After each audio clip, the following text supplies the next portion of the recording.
সোণাৰীত ড্ৰাগছ বিৰোধী অভিযান চলাইছে আৰক্ষীয়ে সেই অভিযানতে ড্ৰাগছ সহিতে এটা দম্পতীক আটক কৰা হৈছে ৰছিদ ৰহমান আৰু তেওঁৰ পত্নীক আটক কৰা হৈছে দুয়োকে সোধা পোছা অব্যাহত ৰাখিছে আৰক্ষীয়ে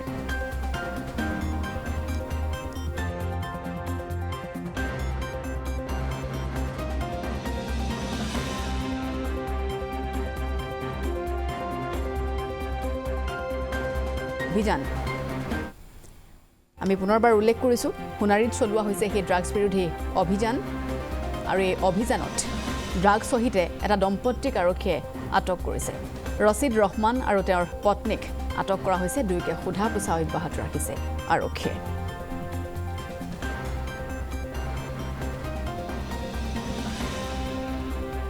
আজি আমি এটা ইনফৰমেশ্যন পালোঁ ইনফৰমেশ্যন মতে আমি এই সোণাৰী অঞ্চলৰে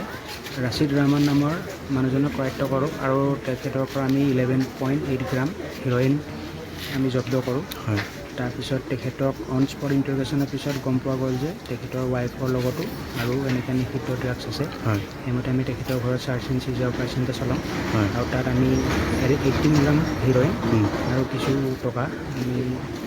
জব্দ কৰিছে এতিয়া বৰ্তমান প্ৰচিজাৰ চলি আছে ইনভেষ্টিগেশ্যন চলি আছে আমি তেওঁ পিছত আমি বহুত দিনৰ পৰা চাই আছিলোঁ আৰু এতিয়া আজি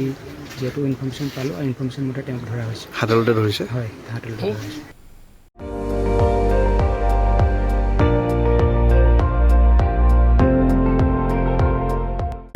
আপুনি চাই আছে ND24